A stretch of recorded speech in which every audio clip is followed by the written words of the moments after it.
In Afghanistan, the People's Peace Movement has claimed that its 27 members have been kidnapped by the Taliban. The organization said its members were abducted when they were traveling from Herat to Farah Road.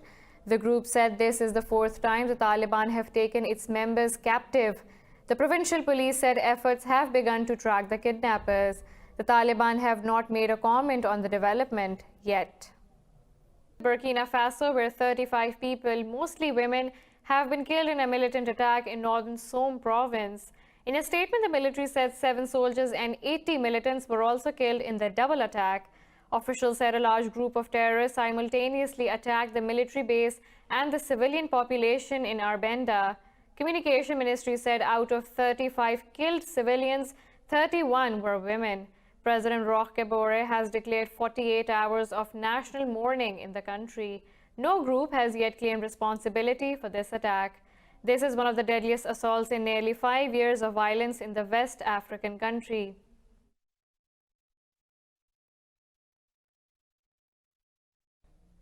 In Libya, 4 people have been killed as a projectile exploded in a vegetable market in Tripoli.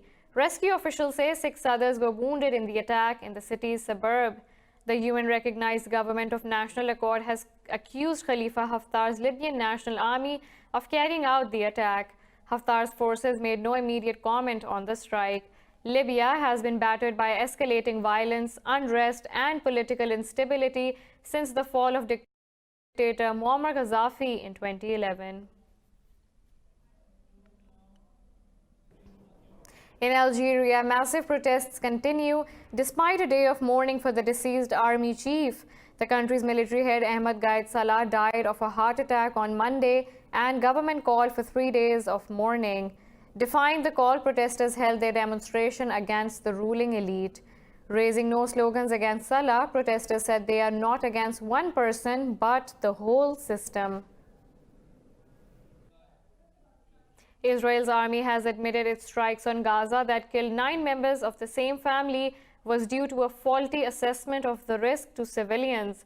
The 14th November air raids targeted the home of Palestinian official Rasmi Abu Malhous and his brother Muhammad. In a statement, Israeli army said intelligence collected had indicated that the residence was a terrorist compound. It said the army had estimated that the civilians will not be harmed. 5 children among 9 members of the Al-Sawarika family were killed by 4 strikes over their home in Deir al-Balah.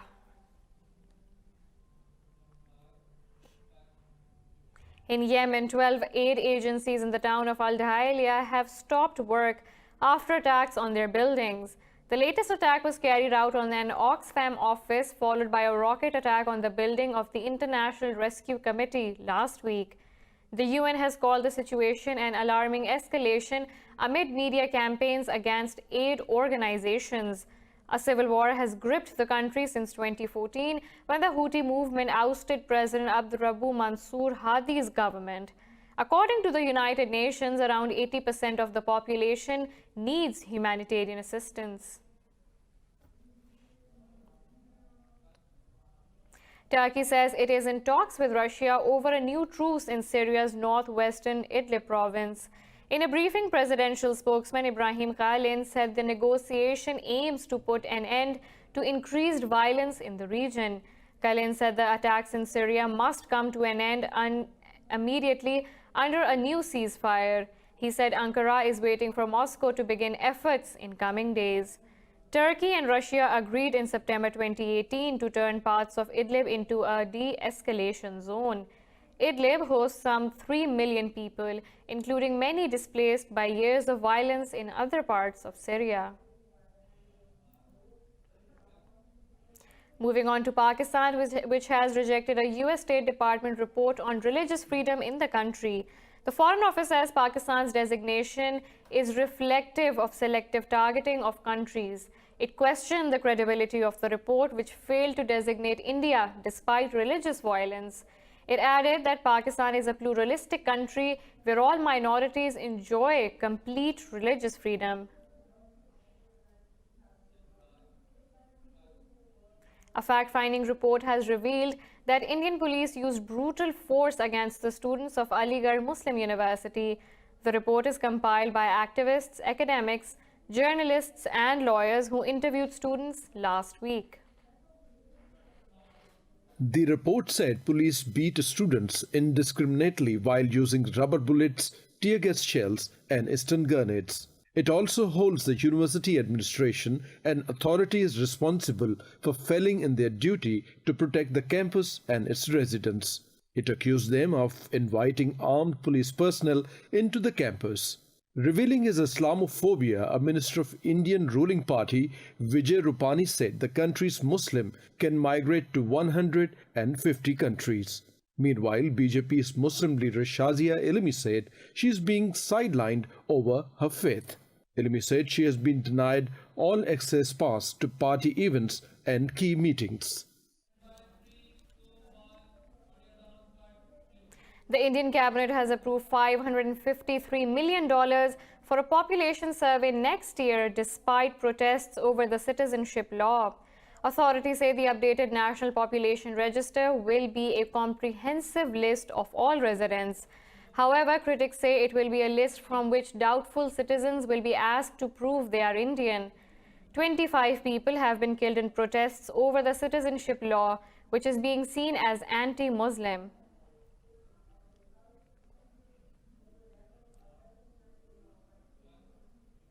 Japan says stability in East China Sea is essential for good bilateral ties with Beijing.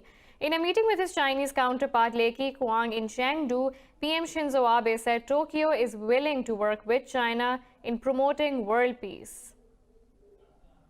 Meeting at the sidelines of a trilateral summit with South Korea, Abe urged Lee to remove import restrictions on Japanese food products. Earlier, in an interview, the Japanese Prime Minister said he is eagerly looking forward to Chinese President Xi Jinping's state visit next spring. As I'm looking forward to President Xi's visit to Japan next year, we can show our resolute determination to the world that we will take up the responsibilities to the international community and regions that we have promised.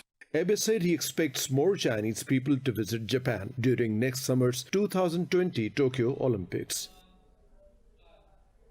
Now moving on to Hong Kong, police fired tear gas at thousands of protesters after scuffles in shopping malls as anti-government rallies escalated into chaos on Christmas Eve. The protest started in June against plans to allow extradition to mainland China.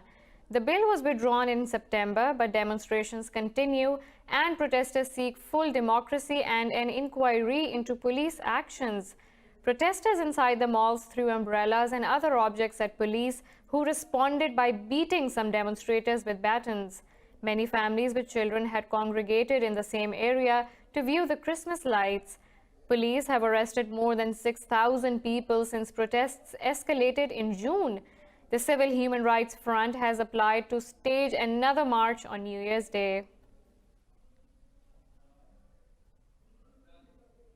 A Moscow court has extended the detention of former U.S. Marine Paul Whelan until 29th March on espionage charges. Whelan, who holds U.S., British, Canadian and Irish passports, was detained in December 2018 and accused of spying. Last week, Deputy Chief of Mission Bart Gorman called on Russia to free Whelan. He was detained by agents from Russia's Federal Security Service from a Moscow hotel. Moscow says he was caught with a computer flash drive containing classified information. Whelan says he was set up in a sting operation and thought the drive given to him by a Russian acquaintance contained holiday photos. He has been held in pre-trial detention while investigators look into his case. The UN says over 2.5 million people in the Central African Republic will need humanitarian assistance next year. In a press briefing, UN spokesperson Stéphane Dujarric said over $400 million were required for next year's plan. Dujarric said nearly 700,000 people were displaced throughout the country. Humanitarian workers estimate that just under 600,000 people have taken refuge in the neighboring countries. More than 1 million school-going children will need humanitarian assistance in education in 2020. He said nearly 180,000 children will need treatment for acute malnutrition. We have a lot more coming up right after this short break, so stay tuned.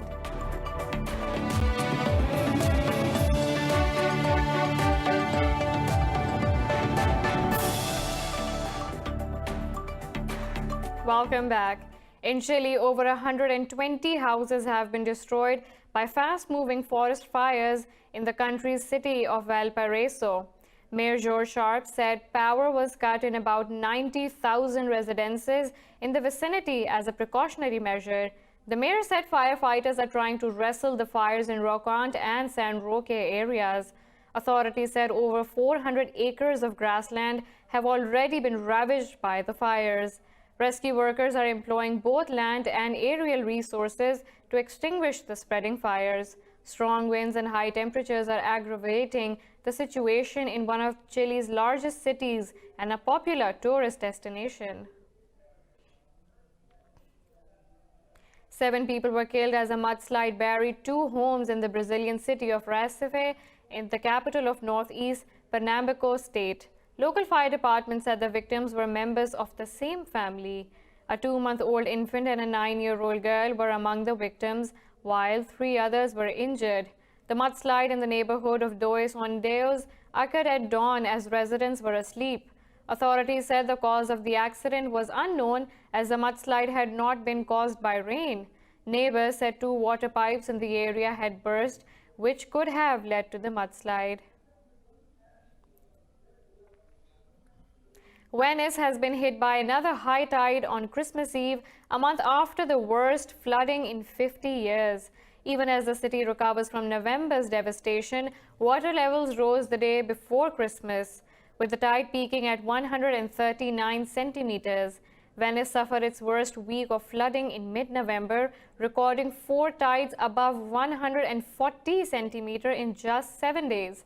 According to Mayor Luigi Brano, last month's floods caused around €1 billion in damages. Christians around the world are celebrating Christmas today. Pakistani Christian community illuminated homes and churches on Christmas Eve to celebrate the birth of Jesus Christ. Bishops and the Christian clergy led special services at their respective churches across the country. Tech giant Google has launched a doodle with colorful blinking lights and the decoration balls to commemorate the festive season. In almost every country, food takes center stage on Christmas as friends and family celebrate love, life, and togetherness. Christians all over the world are celebrating Christmas, including those in the Muslim world. This includes countries that are currently at peace and others that have been ravaged by years of war. More in this report. Shops in the Islamic Republic of Iran were full of Santa hats and the streets lined with Christmas trees. The country is home to around 300,000 Christians. Despite Iran's reputation as a strict Islamic theocracy, minorities are still able to celebrate their festivals quite openly. During Christmas and New Year days, we mostly have happy gatherings and ceremonies in our special clubs, such as Ararat. We basically hold our New Year ceremonies in such places. In nearby Syria, things are less festive. Most of the country's Christian population fled the country during the rise of ISIS. The Isra village near the Jordanian border was once mostly Christian. Now it's practically a ghost town, where Christians still fear congregating in large numbers. There are areas now where there is not one Christian. I don't know how long the situation will last, and there are villages or areas inhabited only by a few elderly people. In the city of Dara, about half of the Christian population has left. Meanwhile, Israel is stopping the Christians of Gaza from visiting their holy sites. Palestinian border officials say Israel has issued 316 permits allowing Christians to enter Israeli territory. We were officially informed yesterday that they gave 55 more permits, but there are still 950 Christians in Gaza who are waiting for permits to celebrate Christmas in Bethlehem. Around 5% of the Middle East's population is Christian, with most of them subscribing to Eastern Orthodox Christianity. It's going to be a bleak Christmas for migrant families stranded in Mexico. Most of them are in violent and crime-infested border cities like Ciudad Juarez and Tijuana. As the immigration debate continues in the United States, these families hope 2020 will be a better year. More in this report. No room at the inn. Migrant families face a bleak Christmas at the Mexican border city of Ciudad Juarez. Maria Shan traveled towards the United States from Guatemala. The desperate mother says she just wants a better life for her son. Her case for asylum hits U.S. courts in the March 2020.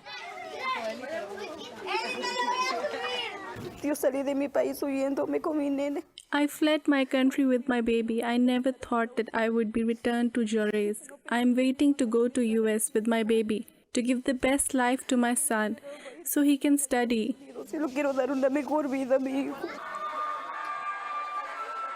Some migrants have left their children behind in the hope of being able to send money from the United States.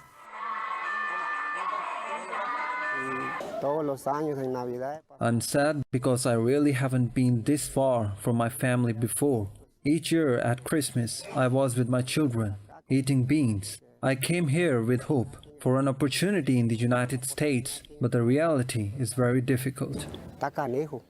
These migrant families hope that 2020 can bring them some respite. There will be no Christmas Mass at Paris's Notre Dame Cathedral, which was gutted by a fire in April this year. The last time Mass was cancelled at the iconic medieval cathedral was in the year 1803. More in this report. Parisians will observe Mass at the Saint Germain l'Auxerrois Church this year. Meanwhile, Notre Dame's rector, Archpriest Patrick Chauvet, has given French Catholics assurances that the cathedral will be open to the public soon. For every believer of Notre Dame's, I think it will be a sign of hope to say, let's be patient, let's wait. The Virgin Mary waited for the birth of her son. We are waiting for the rebirth of the cathedral. For now, the cathedral remains buried under its melted scaffolding. Removing it will require a special crane, which is currently being assembled. We need to try and remove the scaffolding. This is the difficult part. It weighs several tons, so we have to make sure it does not fall on the vaults that were not damaged. Once assembled, the crane will measure 80 meters, but it's unlikely the cathedral will be fit to host next year's Christmas Mass either.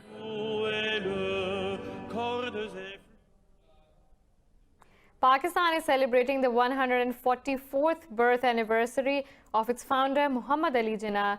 The day started with the change of guard ceremony at Jinnah's mausoleum in Karachi.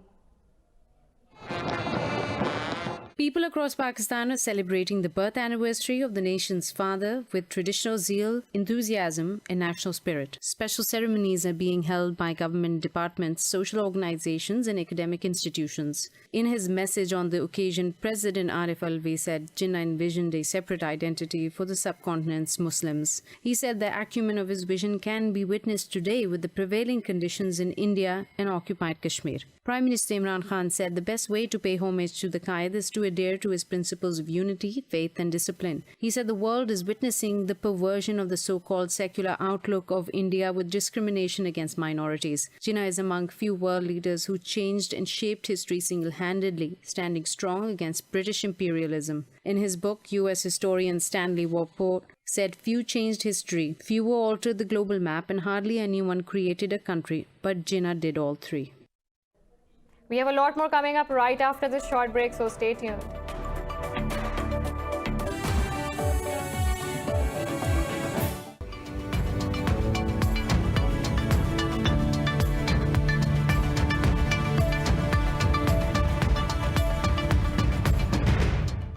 China says it is in close communications with the United States on phase 1 of their trade deal. Earlier, U.S. President Donald Trump said he and Chinese President Xi Jinping will have a ceremony to sign the deal agreed on this month. Speaking in Beijing, Chinese Foreign Ministry spokesman Gang Shuang said trade teams for both countries were in close contact. Gang did not provide a specific date of the contract signing. For the issues you are concerned about on the Phase 1 deal signing, I can tell you that both sides' economic and trade teams are in close communication about detailed arrangements for the deal signing and other follow-up work. Saudi Arabia and Kuwait signed a deal to resume pumping at 2 oil fields in a shared zone. Production at the Khafji and Wafra oil fields was halted in 2014 due to a bilateral disagreement. In a tweet, Kuwait's oil minister Khalid Al-Fadhil says the agreement includes the resumption of production in the divided zone. Kuwait state media reports the two countries also signed an accord on the demarcation of land and maritime borders in the neutral zone. But it did not give any details on the contents of the deal, which likely revolves around amending previous border agreements between the two nations. The 2 oil fields were pumping some 500,000 barrels per day before production was halted.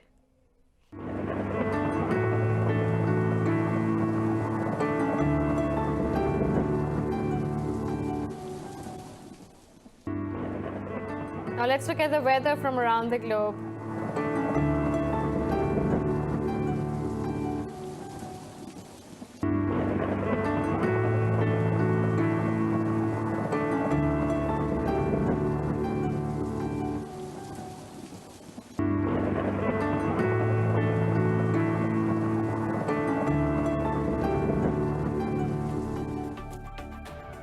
This is all for now. For the latest updates, you can follow us on social media at indus.news.